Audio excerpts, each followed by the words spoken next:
Yeah, yeah. DC Zone, Smoke D. Oh yeah. In the club, baby. Come on. Players come to play, ballers come to ball. Women come to flirt, and groupies do it all. The haters come to fight, and throw them out the club. These people come to party, everybody show some love. Players come to play, ballers come to ball. Women come to flirt, and groupies do it all. The haters come to fight, and throw them out the club. These people come to party, everybody show some love. Smoke D tip the dub, now I'm up in the club. Ladies scream my name straight, showing some love. My cousin in the corner gave a brother some dap. He can talk a fool to death, but I ain't trying to rap. Walk to the bar, but you know I don't drink. A ginger ale and ice, I'm feeling alright. Had some Bama at the table, sleep drunk as a skunk. Hennessy was in this cup, then he's throwing it up. Checking out the ladies coming up to the door. My favorite jam's on, so I'm up on the floor. Doing a little something with this cutie I know. Trying to see if I can take her home for sure. The night is still young, but I'm playing it cool. And hoping these Bammers don't be acting a fool. You only live once, it's how we living it up.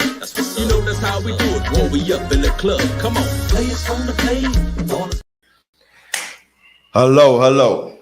How you doing? Welcome to the GULLUH Radio Show. And today in studio, we got our first return guest. That's the infamous Keith Boy Wonder Gaffney. That's Keith Boy Wonder Gaffney. How you doing? Good to see you again. Man, good to see you again, I man. appreciate being back. Yes, indeed, man. I appreciate being back. So let's get it started, man. What have you been doing since you've been back on my show?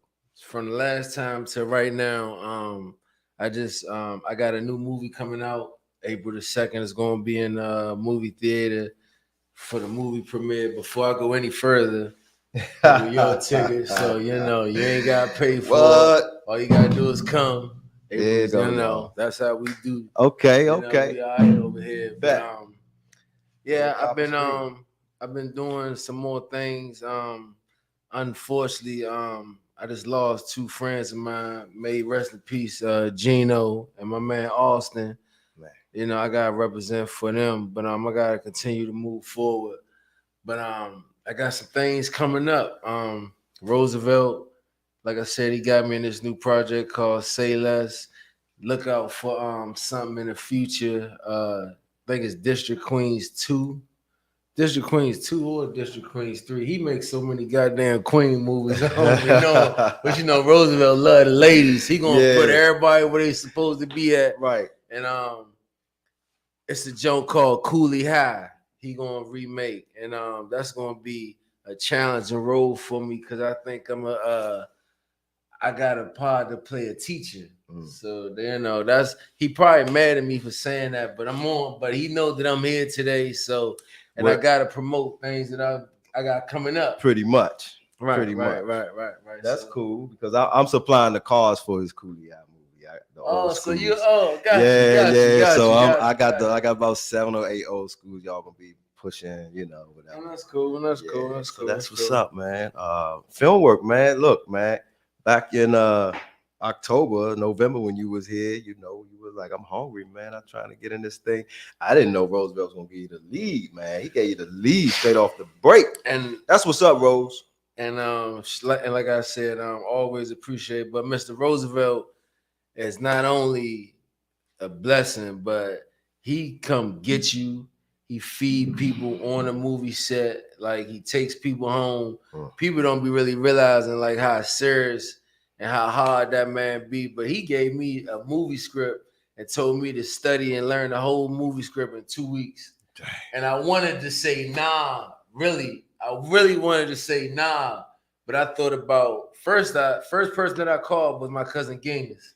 Big G, what's up, babe? And I said, Blood, they just gave me my first movie script, and he only gave me 2 weeks. And he said, you got it. So once he said that, I was like, fuck it. It ain't no way I could tell him that I got this and I'm about to drop this ball. And it's a few other people that I always call, you know, just for guidance or just to, you know, talk to. One of them is my cousin C. One of them was Gino. Okay. My god brother Lionel. You know, my cousin Eric. Okay. But like I said, but when I got that movie script, it was so much going on, but I knew I had to get it done. And then when I got to the actual movie set, like I was helping, you know, like just getting the whole vision of how things should go. And then Roosevelt told me to be the character and put your little tang on it. Mm-hmm. And I did that, and it made it even better. That's and like what's I up. said, April the 2nd. That's April Y'all the 2nd, make sure, y'all. you know, the joint is in the bigger movie theater. I think they're going to have food there, bar there, and all that. It's a red carpet event. Yeah, it's a red carpet event. And he the headliner, dog. I'm actually on the movie. I'm on a goddamn movie ticket. That's it. Yeah, man. Say less, Roosevelt Production, y'all. That's where we at. You know, so like I said, this is just the first step in what's going on, and I'm very grateful and appreciative of all the blessings. But it gets harder though, you know, because like I said, in the midst of this, my best friend, one of my best friends, Gino, was at my last red carpet when I met you. I seen your post on Gino. I seen y'all showed him a lot of love, man. Rest in peace, Gino. I seen that tribute. Man. Yeah. So and he was at the last premiere. Okay, he was right there with me. You know what I mean? And he was gonna be at this one. So I'm gonna make sure that I represent him too when I'm there. I'm gonna actually dedicate everything that happens that day. I'm gonna dedicate that to him. That's a good way to. So like I said, that's a good way to honor him. That's because I know how it feels to be overlooked, and you know, like wish that somebody can notice you or somebody can notice something, and it just get passed by. And so, you know, now that I'm here and I'm actually doing it the right way, I can't let certain things go overlooked. You know, I can't. Like, you know, I get certain clothes custom made, you know, to match my, you know, like everything is good. I got the right people supporting me, you know, brother Dern right here with me, my man Sammy out there, you know, like everything is working out how it's supposed to be. And when you called me and said, what you doing this Sunday? I said, oh shit, whatever I was doing, it canceled out because this comes first, you know. That's right. That's dedicated to production there. I'm trying to. Well, welcome to the next level, man. You went from, in 6 months, man, you went from not obscurity, but someone who wasn't in the movie or acting community. Now you on a whole nother level. And that doesn't happen to a lot of actors, man. They struggle to just get that first role. And you got the lead in this. I can't wait to see how you perform, man. And I know Roosevelt he got the best out of you. He actually did. Like, and not only that, like I strained the muscle in my lower back. So, you know, I was hurt and everything, but I'm talking about like before I had to go to my 9-to-5 job, when he told me he wanted me to be somewhere, whether I got a ride or Uber or whatever, I was there.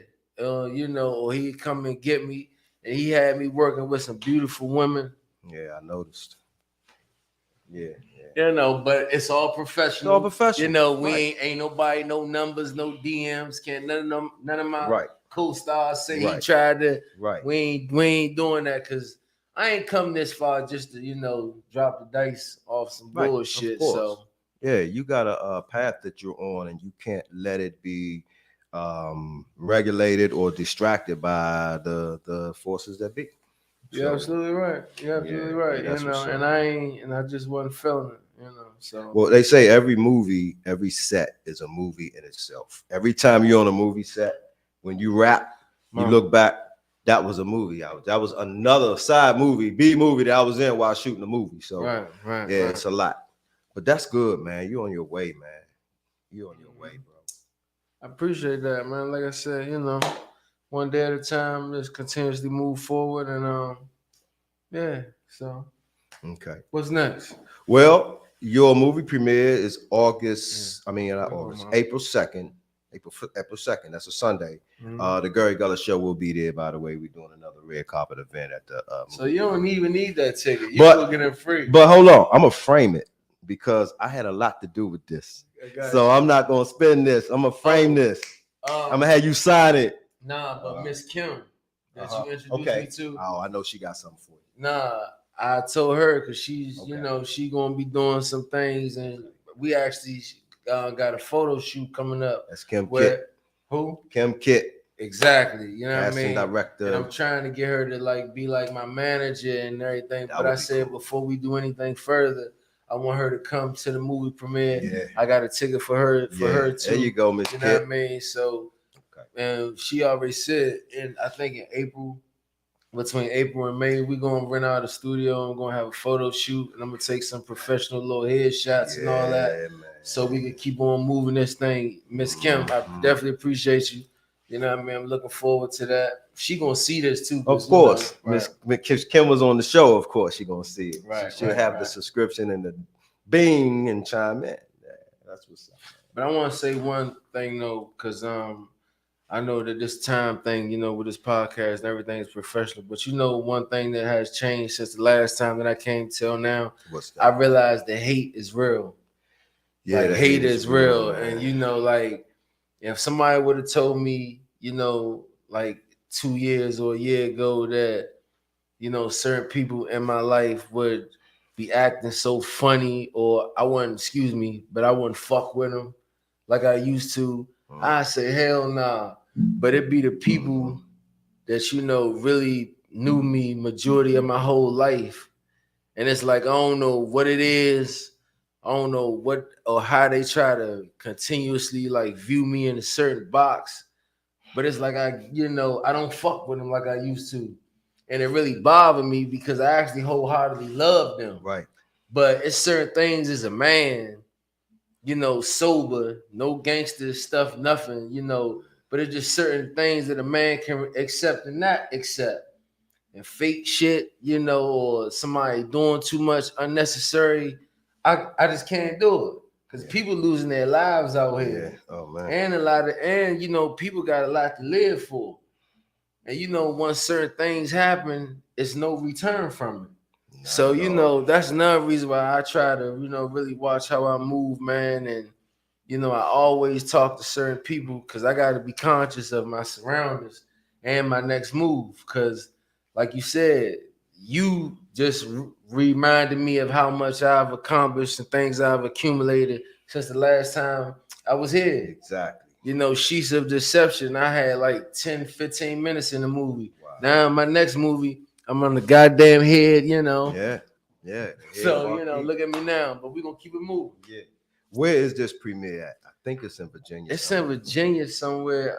I forgot. I got to get that information from my guest. But you can contact Roosevelt, Entertainment. Hit him up on Instagram, and you'll probably see some of the flyers or some of the joint is it's definitely I think it's in Virginia, but Roosevelt Entertainment will have that information. Hold on. I actually know. Boy Wonder might just pull it up right now. But he probably will start promoting that in a few. But it's in Virginia. But that's cool. We're gonna be there to support you. Here you go. It's at the Arlington Cinema Draft House.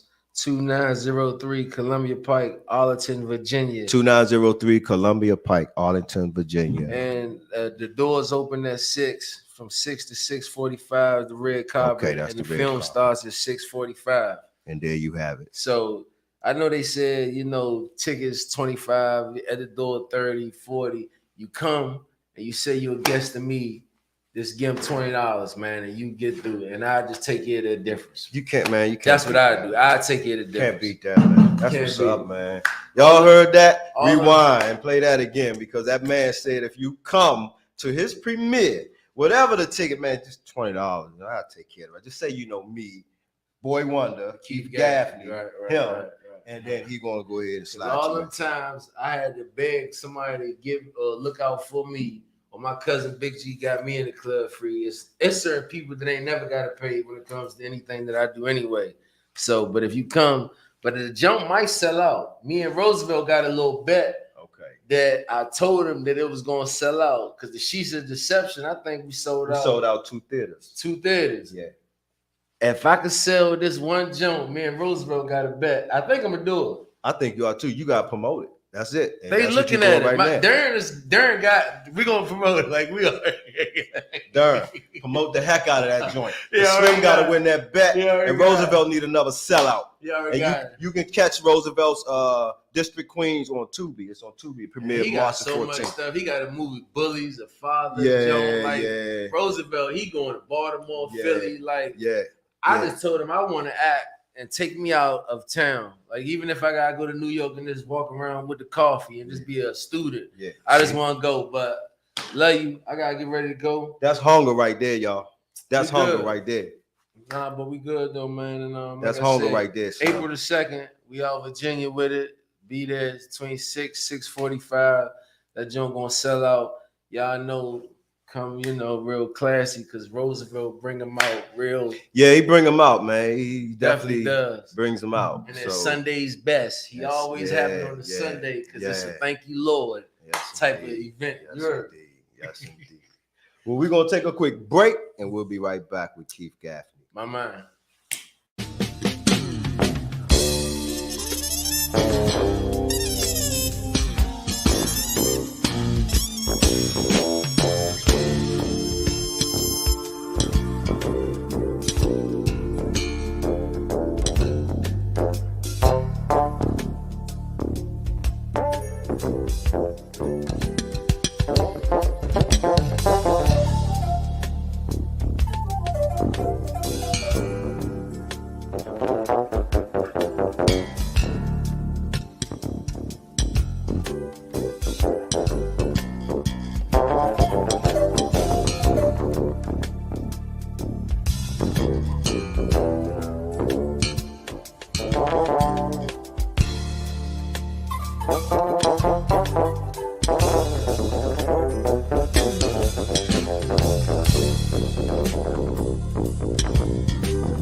And we're back at the Gary Gullah Show with my first guest, Keith Gaffney. Keith, boy wonder Gaffney, man.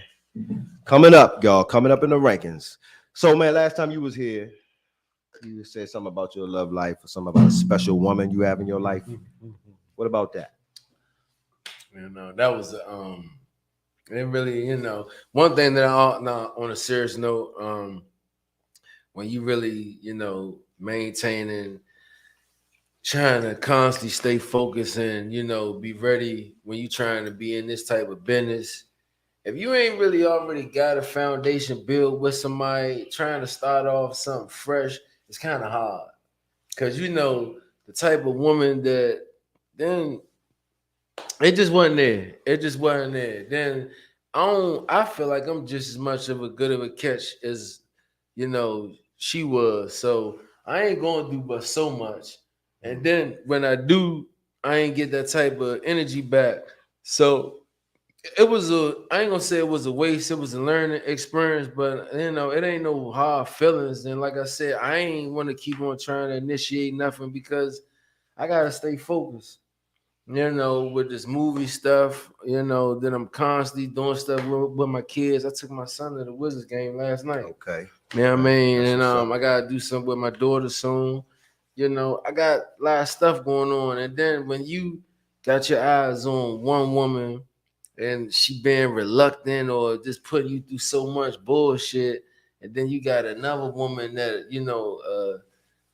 bake you an apple pie, walk around, you know, and do anything for you, kind of make you say, what the fuck am I doing? Well, and from a men of high value, once you cross that, threshold and you doing your own thing and you are positioned and stand grounded with your life, what happens, the ones that can't penetrate you will fall off. And the ones your energy and your pure heart open will attract those blessings or those women who do see that inner glow in you and who can sustain a man that's in this industry. This industry is crazy. This industry is crazy trying to date. And the reality of it is, like I said, there's so much stuff that I haven't even experienced yet, and so many people, and it's like I don't want to already, lock myself down. Like I'm just starting.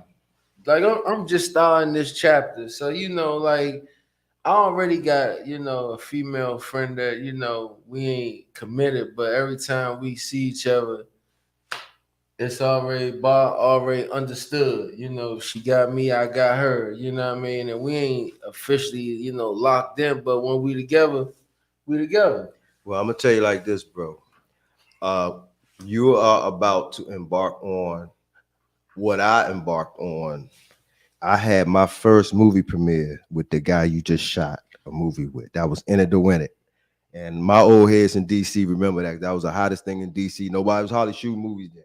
Yes. And that movie premiere, man, the first time we had people. First of all, what's gonna happen is you're gonna be surprised that when you're standing behind the audience that's watching your film, they're gonna laugh at parts that you never expected them to laugh. The whole audience was like, damn, they laughed at that. That wasn't even funny, or stuff. You're gonna be surprised. The audience reaction at different scenes is gonna surprise you. Right. Boy, when that thing let out, and you standing in that lobby waiting for people to come out and give you your props, man, it's nothing like it. You'll never forget it. And after that moment, man, it's really gonna come hate.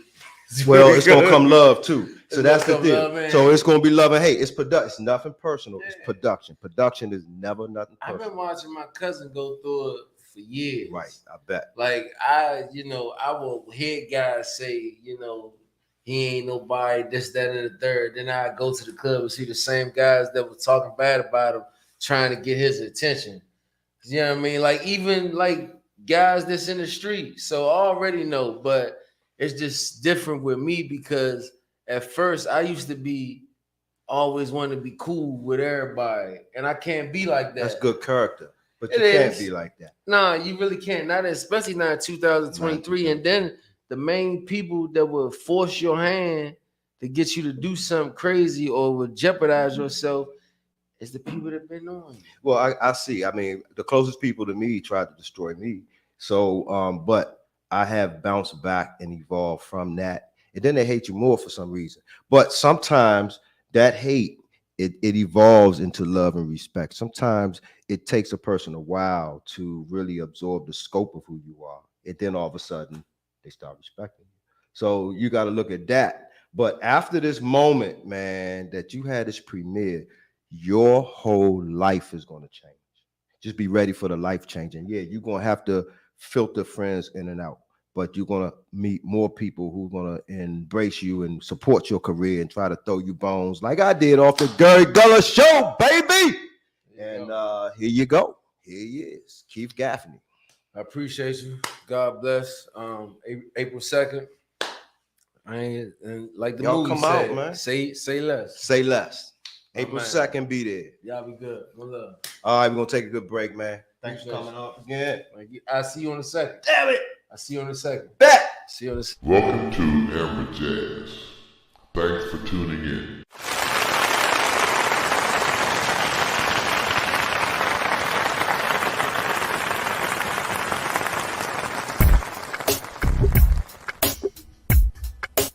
The year was 1737. The ship had just come in from the east.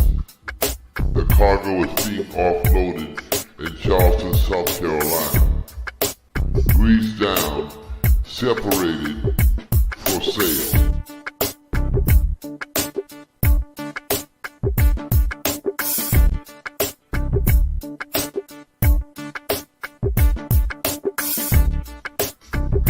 The cargo was humiliated and beaten as a means to control. Children were separated from their mothers, never to be seen again.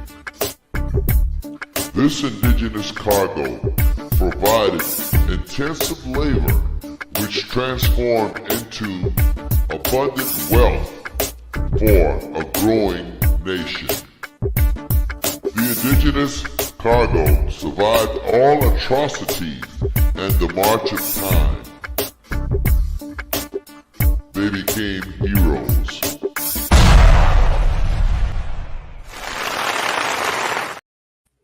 And we're back at the GULLUH Show with my next guest, live and direct, author Mark Pigott. Mark Pigott. That's okay. What's up, man?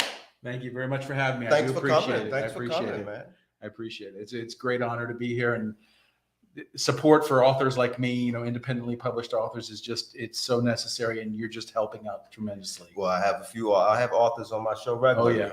That's a wonderful thing. Writers amaze me. I've said that 20 times on this show. Writers amaze me. So why don't you tell me and my guests about you and what you do? Well, I'm gonna start off with, I'm originally from a little town in Phillipsburg, New Jersey. I'm a 23-year Navy veteran. Served Navy. on 4 different aircraft carriers throughout my career. Was a Navy journalist. Retired in 2006 as a Navy chief. And after that, after I retired, I worked for the Department of the Navy for a time being as a civilian. And right now I work as a writer-editor for the Department of Housing and Urban Development here in D.C. Wow, y'all heard that? Wow, that's hood, And ladies and gentlemen. it's a great place to work and great Wow. people there. And since 2009, I've been doing what I've wanted to do, which is be a writer. I write, my stories are a little fantasy, science fiction, and you can't tell by the goggles and the gears on my headgear, steampunk. Spell it. STEAMPUNK, steampunk. Steampunk. Okay, so that's what that. I thought that was like a time machine mechanism. But the thing is, when you think about steampunk, you have to think about Jules Verne and 20,000 Leagues Under the Sea and H.G. Wells and The Time Machine, the novels. Those are all, they're considered the godfathers of steampunk. Steampunk is just taking modern technology, science, and science, and taking it back to the Victorian era, the late 1800s, early 1900s. Modern technology where it's powered by steam instead of being powered by like what we would consider today. Got you. Your steam engines, your steam Right. machines. But doing a lot more in that I sense. see. I got you. And everything. So steampunk it's something I've been pursuing. My latest book is a full-on steampunk historical fiction. And so it's just a great genre to write into.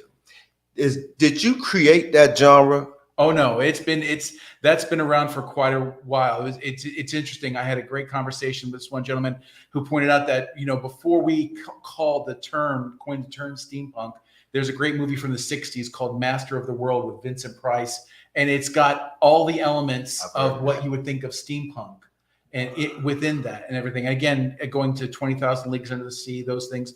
It's just become more prevalent today because when you think of a lot of the things with the movies like The Mortal Engines came out recently, and other great stories where their gears and things like that are driven within that, and that's just becoming more of a popular genre. Really? And that's good to get ahead of it if it's becoming a popular genre. Mm-hmm. So what inspired you to write? Who were some of your inspirational people in your life? Well, when I started writing, you know, when I was in high school, which I'm going to date myself here in the 70s. When That was a good decade. Yeah, I know. It was a great decade. But when I was in high school, you know, I actually started off my life. I wanted to be the next Stan Lee, the next Jack Kirby. I wanted to be a comic book artist and writer. Okay. But you know, my artistic I was good. I was not good enough. Okay. So then I decided to go more of the writing route. And I, you know, became a writer with the Navy as a Navy journalist. But my inspiration, I think for any fantasy writer, we always look to J.R. Tolkien, Terry Brooks, C.S. Lewis. But for me also, there's a great writer. His name is Michael Moorcock. He did a series called the Elric of Melniboné series. And because he took fantasy and just went completely ballistic, he wrote things that you would not believe in a story. And that showed me that you can do anything in fantasy writing. And so that's where he was one of my biggest inspirations. Okay. Well, tell us some about your fantasy writings. Well, I started off, my first series is called the Forever Avalon series. It was actually 3 books I wrote. And it's based on the old King Arthur legends, revolves around that, about where magic in our world went to after the death of King Arthur. And it's told through a modern family who find themselves stranded on the island of Avalon, whereas basically you have to go through the Bermuda Triangle to get to Avalon, and that's where all the magic in the world exists. And of course, then you get into the legend of the Bermuda Triangle, where when you think about all the ships and airplanes that disappeared, where did they go? Well, they ended up on Avalon. So that's where the story. So the first book tells about their arrival on Avalon. So you have a modern family trying to adjust to a medieval fantasy world.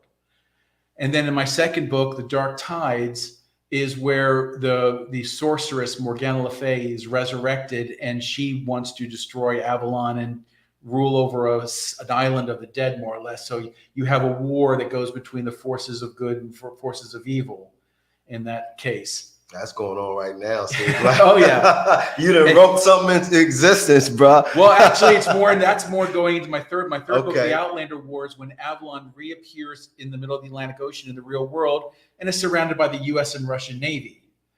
And so you have modern warfare against medieval magic. And the fun part for me was that, you know, as a sailor, as somebody who was a sailor during the Cold War, I really enjoyed writing dragons attacking Russian and sinking Russian ships. Okay. That was a fun part of my. But that's a experience. myth. Well, they're out in Yeah. sea, so that's Right. what they say. The dragons come get these ships. Exactly. But that was my first series. My next book after that is a book called The Last Magus, A Clockwork Heart. And in this one, I'm kind of combining fantasy and steampunk, because in this world, magic powers machines. So the main character, he's wakes up with no memory, left for dead at a crossroads, and he finds a clockwork heart in his chest that's running powered by his own magic that his body generates. So he becomes an apprentice magus to learn how to control that magic, to not only keep his heart beating, to keep him alive, but to also protect himself, because he doesn't know what happened to him, how he got there. His memories are slowly coming back to him. And so he has to learn to become a magus to do that. Y'all don't steal his ideas, okay? Do not take his ideas and go make them, because I'm going to do it. We're going to do a TV series over this thing. We want to get, see, that's what I would love. I'm a producer. I'm always thinking film and what content. That is so unique, and just like, you know, you guys, my production friends, you know, that's a whole unique spin on that. Yeah, it would be nice to shoot something like that. Yeah. It's not too gothic either. That's what I like about because it's the idea behind it is it's a futuristic dystopia. So it's our world in the future where magic has returned and kind of overpowered modern society. And so that's where that all came from. I'm going to tell you, man, 10, 15 years ago, I would not be interested in this. This is like, so like, it has so many levels to that. And you could really correlate like real life with some of that. Yeah, absolutely. Well, and then my fifth book is a novella. It's a shorter book. It's called The River of Souls. And just to kind of give you an idea of this, I have my daughter-in-law is African American. Okay. So when I heard stories from her about racism that she's experienced, that her family's experienced, it came to me like, how can I talk about this in a story, but, you know, as a fantasy writer? So basically, in my story, one man dies in one world. He crosses the river Souls to be with a woman in another world because he hears her across that eternal stream, and it pulls him over there. And so he wakes up in a new, reborn and reincarnated in this new world with this woman who's a dragonkin, half dragon, half human. And so, and in this world, the world has been in conflict and an endless war between humans and the dragonkin. And it wasn't until some of the dragonkin came over to the human side that they were able to finally end this war. And these two people, this man and woman, they fell in love and they started living a life together. But this is a world where there's still prejudices against the dragonkin, that, you know, them being together, is just being married, was, they had to get special permission for that, and had to live separately. And whenever they go into town, they get stares and looks. Wow. And again, I'm reflecting on these experiences, what I hear from her and her family. And that's, I wanted to try to represent that in this story about how they overcame that and showed that we're people, we can be together, that we can all coexist. That's right. That's right. And everything. That's true. Yeah. Very deep, man. And I like the content. It's very unique and organically produced. Yeah. Tell me about publishing. What type of experiences you have for trying to get your books published? Well, my first 4 books were self-published. I had to go through, I went through Amazon, and I went through what they call Vanity Press. Vanity Press is our publishers who you pay them. They do all that. They do the layout. They do some editing. They get your cover designed, and they publish your book out to like Amazon, to the different Barnes and Noble, the different places like that. Gotcha. So my first 4 books were self-published. My latest, my other 2 books, in 2021, I signed with a small independent publisher. They're Curious Corvid Publishing. They're out of Ohio. Curious Corvid. And they're a small publisher. They're brand new, and they don't have the power of some of your big ones, but they're slowly growing, and they've been helping tremendously with my stories, because they've taken me on to where it used to be with self-publishing, you'd bear the costs. I have to hire an artist to do my cover. I have to hire an editor to go through and make sure that, you know, my book, everything is done correctly. I have to hire a marketing and pay for marketing and everything on your own. And that's tens of thousands of dollars. But with Curious Corvid, they're doing a lot of it themselves and everything, to where I can rely on them. Wow. So it takes the burden. It's taken a big burden, and it's taken me almost 12 years before I could finally be able to say I have a publisher that I am working with, and 100%. That's crazy, man. That is crazy. Unfortunately, it's a lot of our independent authors out there are dealing with this on a regular basis. I bet. I mean, my first book with Forever Avalon, it was first published by a vanity publisher out of South Carolina. And then the publisher, he died. His wife took over for a little bit, but then she didn't want to carry on the business. So they went out of business. My book was no longer, I mean, I had the rights to it. So then that's why I had to take it and then go to Amazon and republish it under Amazon. Was the easiest way to do it. That's crazy, man. It's a lot of, that publishing issue. That's why I asked a question. It's kind of crooked, man. It is. And just like, what do you think about like the bestseller list, like the New York bestseller list? It's like it's not really, it's manipulated. Actually, it's not really real. There's like a bias to the bestseller list. I mean, it's one of those things of that for someone small like me, I have great ideas, I have great stories, but talking the entertainment side, the Hollywood side, is all you see is remakes, and they don't do anything new. When you have thousands of independent authors out there with great ideas that you could pull from, but because we don't have that big name, like we're working with Schuster and Schuster or some big name publishers, where people get thousands of dollars in signing bonuses, when I'm just trying to sell a few books and everything. Right. It's who just like exactly. Production, I guess. Wow. Well, we're going to take a quick break, and we'll be back with Mark Pigott. Sorry, buddy. That's all right.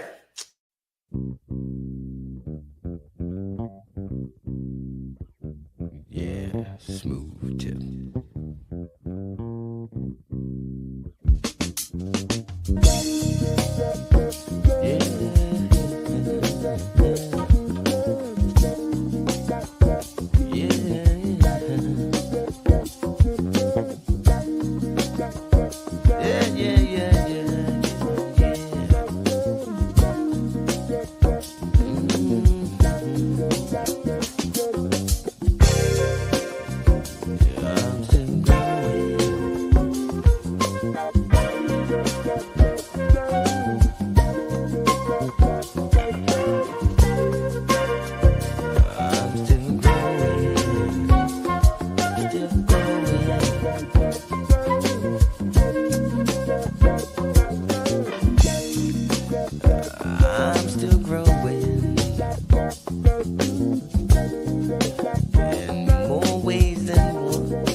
experience. Yeah, when you're so young, you're still growing, still growing.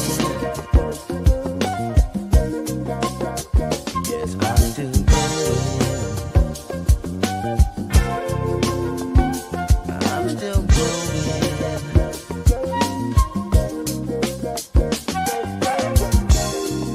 The reality you see when life just begun. Yeah. And we are back at the Gary Gullah Show with author Mark Pigott. Mark Pigott.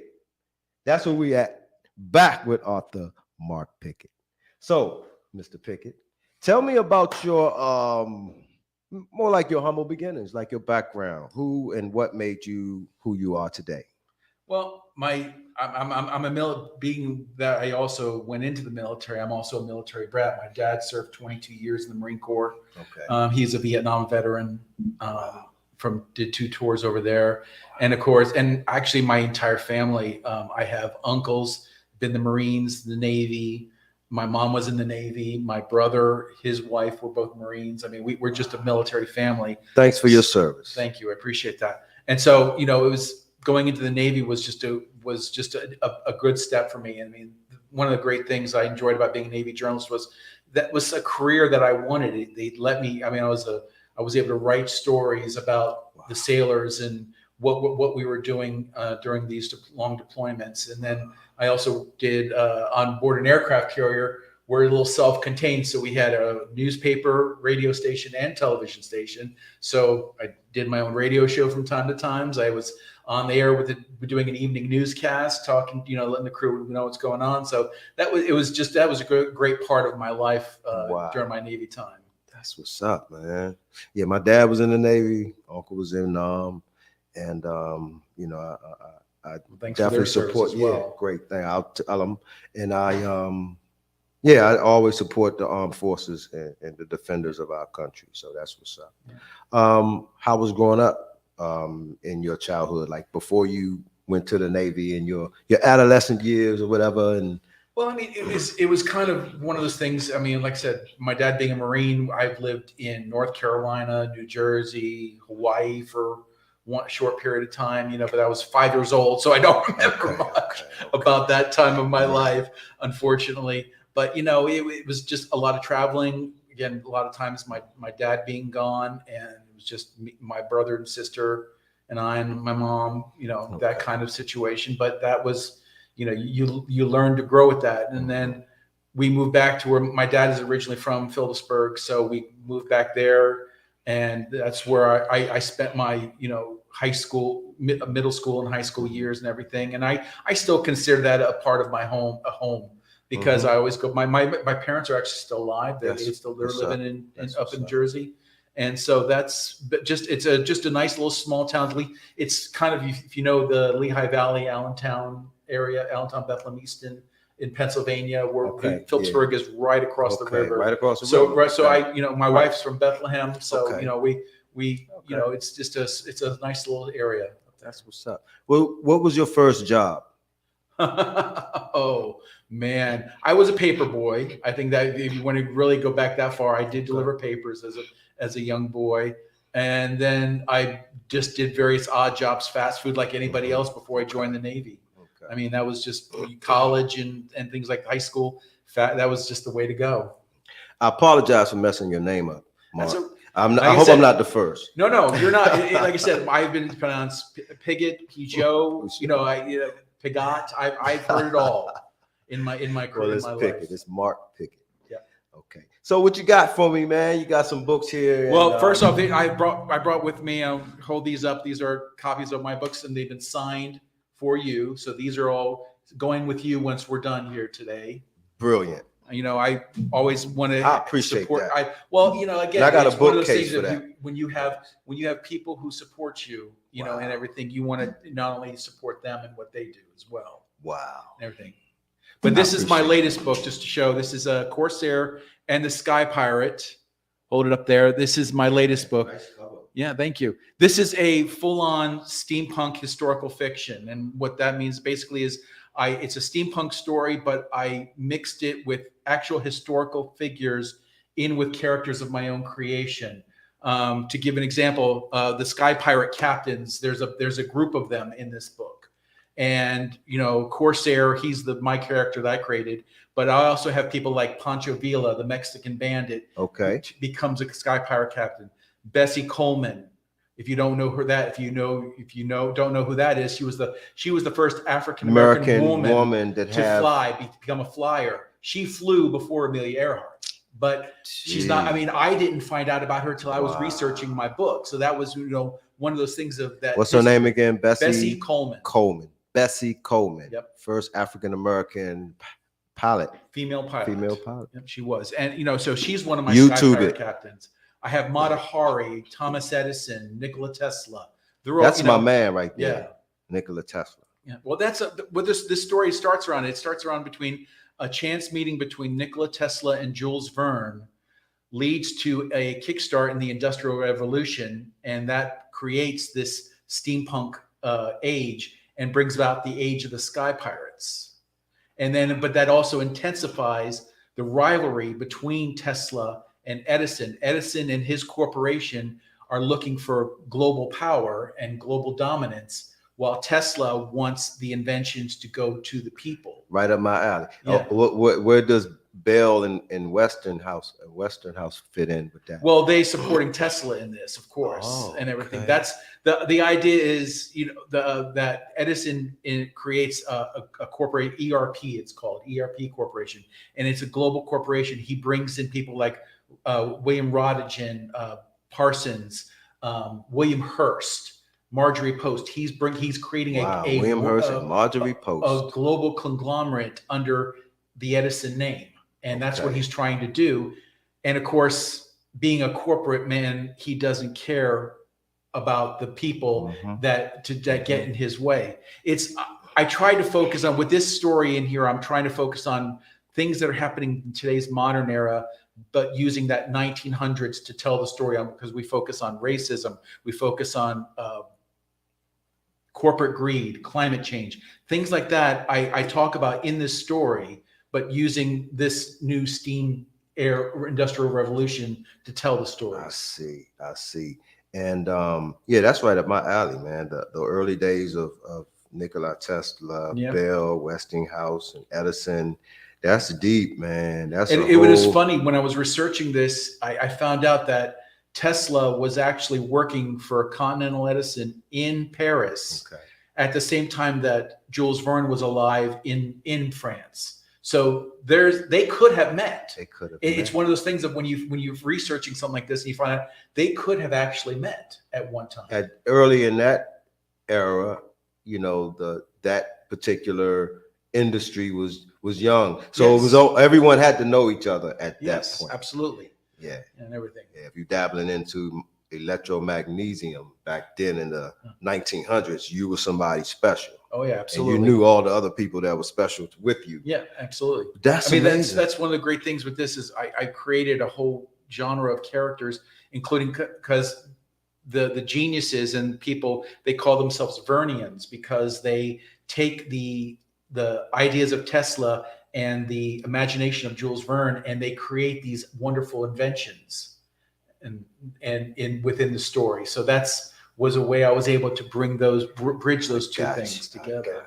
I got you. That's deep. So would that be considered a Corsair? Would that be considered an adventure or more like a sci-fi? It's an adventure because this story takes you from a heist across the English Channel to the deserts of Egypt, to the ruins there, to all the way across to France, and to New York City, to Harlem, and then to the American Southwest. I take you on an adventure around the world in my book. No layover, no going through scanners. No, not at all. No people like getting kicked off the plane or no delays. And it's free, just an adventure around. Absolutely. Do me a favor. Can you read some of those passages or some of those? Yeah, absolutely. Verses? I would love to. Now, just to set this portion up here, We're in Harlem, in central Harlem, in this portion, and a group of Irish gangsters are coming there looking for the crew of the Gallaroo. What's the timeline? What year? This is 1908. Bam. Okay. And the crew of the Gallaroo is hiding out in Harlem because their chief engineer, who is a Vernian, his name is Henry Bronx Jones. His family lives there in Harlem, and so that would, to them, it would be as an inconspicuous place for them to hide out. So they're hiding out in Harlem at this time, and of course these Irish gangsters who are working for Edison are trying to track them down. So they've gotten there. They're trying to bully their way around, and then this happens. Okay. Zeke stood his ground, staring up the mountain of a man before him until another mountain stepped up right behind him. Duke looked up to this man, standing nearly 6.5 feet tall and half as wide, made of solid muscle. He wore work pants and a white tank t-shirt, drenched in sweat from head to toe. He said nothing and stared squarely at Duke, gritting his teeth, while Penelope and the other man stared at him in awe. "Oh, please allow me to make the introduction, sir," Zeke began. "This here is Jack Johnson, the current heavyweight boxing champion of the world, the Galveston Giant, as they call him. As you can see, they grow them big in Texas. Jack will be defending his title this weekend here in New York City, and I am his host and sponsor while he's in our fair town. You look like a scrapper, sir, so I have a proposition for you. The champ needs someone to spar with before his upcoming fight," Zeke continued. "So how about you step into the ring with him? If you stay on your feet for one round, I will gladly escort you to Mimi's place. If not, you take your mix and patties and get out of our neighborhood. What do you say?" Duke looked up at Jack Johnson, eyeing every inch of him. Although he would never admit it, he also loved the challenge. This mountain of a man would be the fight of a lifetime for a brawler like him. Being the current heavyweight champion would quickly cement his reputation as the best fighter in the world. "By the way," Zeke said as Duke started removing his jacket, "before we get started, you may want to escort the lady out of here before she gets perforated. A couple of ladies from the Gallaroo were itching to put a bullet in her pretty little head. I would hate to see such a fine automobile like yours covered in blood." Zeke's threat caught Duke off guard, but Penelope heard it loud and clear as they scanned the rooftops and windows for any sign of a sniper. At that moment, Duke knew it was a mistake coming here. He decided that withdrawing would be the best option for now. "All right, mate, you win," Duke said as he climbed back into his vehicle. "You tell Corsair that I'll see him in New Mexico if he wants to settle this." Once he sat down, the car started up and they all rolled out of the neighborhood simultaneously. Everyone sarcastically waved goodbye from the streets and windows as they got in a few subtle jabs as they shooed them off their block. When they left, the people broke out in rousing applause for Zeke and his masterful way of handling the situation. So he avoided getting knocked out. He did indeed. He did indeed. Wow, I'm gonna have fun with it. See, I'm witty. I can, keep up with it. I got a lot of stuff to read, man. I'm gonna have fun with this. Well, again, these books are all for you. They're my appreciate gift it, to you man. for bringing me on your show and giving me this y'all. opportunity. This is nice. Let's see what we got. We got Corsair. We got River of Souls, Mark Pigott. Corsair, Rivers of Souls. The Last Mangus, Clockwork Heart. This is the guy that you said it fell out of nowhere and he had a. He has a clockwork heart in his chest. I like that. That's and it's a best. Las Vegas. Book Fest. Las Vegas. I actually won 3 book awards with that one. Third place for the Book Fest book award in the fantasy category. Okay. It won the grand prize for fiction for the AMG 2022 book awards. Okay. And with the won first place for steampunk in the Firebird book awards. Y'all heard it. That's 3. Forever Avalon. I like this one. I think we're gonna do we're gonna go in production on this one. Since it's already won 3 awards, I think. And just to make connection on for the Last Vegas, Okay. book 2 is coming out in December from Curious Corbett. Book 2, and I'm gonna get to that in a Yep. minute, where we can find your books. We got The Dark Tides, Mark Pigott, and The Outlander War. Book 3 of the Forever Avalon series, which the Avalon series sound very entertaining. Yep. So, Mark, where can my viewers get a load of your books? Where can they Well, find I them? want to mention a couple of events that I've got coming up, actually, if I Okay, could. sure. We've got on Saturday, March 25th, I'm going to be at the Barnes & Noble in Manassas, and I will be signing copies of Corsair. Okay, y'all heard that. Get the Manassas March 25th. March 25th, which is coming up. And then April 1st and 2nd, I will be at the Telltale Steampunk Festival. That's in Baltimore. Okay. And where in Baltimore is that? It's at the Delta. I'm trying to say this right. The Delta Hotels, Baltimore, Hunt Valley. Hunt Valley. Okay. It's right off of Route 83 North. Okay. It's really Hunt easy Valley. to get to. But if they're April 1st and 2nd, if you want to learn about steampunk, come out to this. You will get a good education on steampunk at this event. I got a good education on steampunk today. April 14th through the 16th, I'll be out in Ocean City, Maryland at the Ocean Renaissance, which is also a steampunk festival. Wow. And that's going to be at the Carousel Hotel out in Ocean City. Carousel Hotel in Ocean City. April 29th, I will be at McKay's Used Book in Manassas. Okay. And I'll be with all my books will be available for sign. And any event that I'm at, I will sign it, personalize it, and everything. It's a great opportunity. So I'll be at McKay's on Saturday the 29th. Okay. And then on Sunday, April the 30th, I'll be at Barnes & Noble in Potomac Yards. Okay. That's April In the 30th. Alexandria. That's good. You're on a county tour, world tour, county tour. Well, this is what I'm calling it my Corsair book tour, because Corsair just came out January 31st. Okay. So I'm trying to take these next few months and just hit everything. Let's get it, Mark. Let's get it. I appreciate the books. Yeah. And like I said, it's just one of my film ideas. Just Absolutely. popped in. I am open for negotiation. There you go. There you go. So let's get some funding so we can Absolutely. turn one of these novels by Mark Pigott into a film. And they can also find me on my website, authormarkpigott.com. authormarkpigott.com. authormarkpigott.com. Thanks for showing up, Mark. Thank you for having me. I appreciate so much. You've been great. Man. You too. We're going to take a quick break. We'll be right back.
And we're back at the Gary Gullah Radio Show. I want to thank my guest,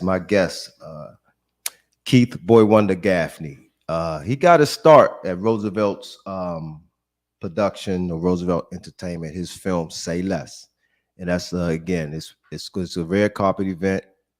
Go to Roosevelt Entertainment. It's a red carpet event, April 2nd, and we will be there at Gary Gullah Show.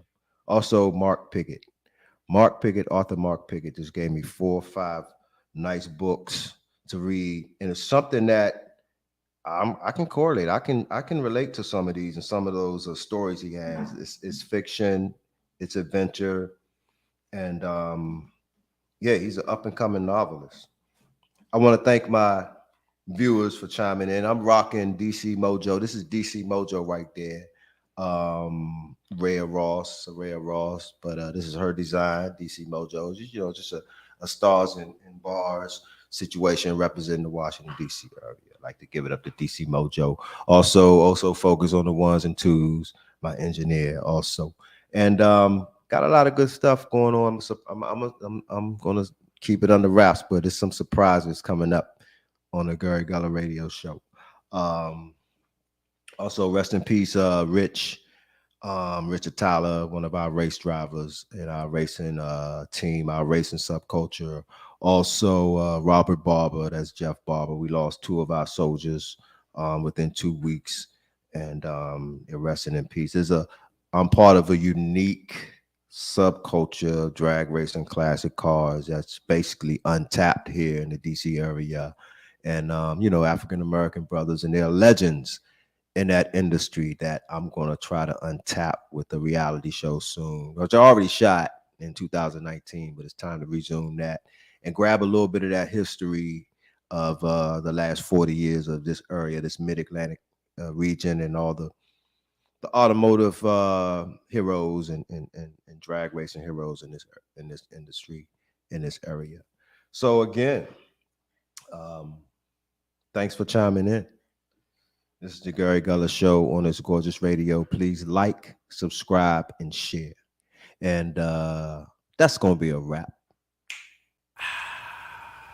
Rastaman dep on spot. Just easy and cool, man. Listen on the song. It's really hot, too straight frustration.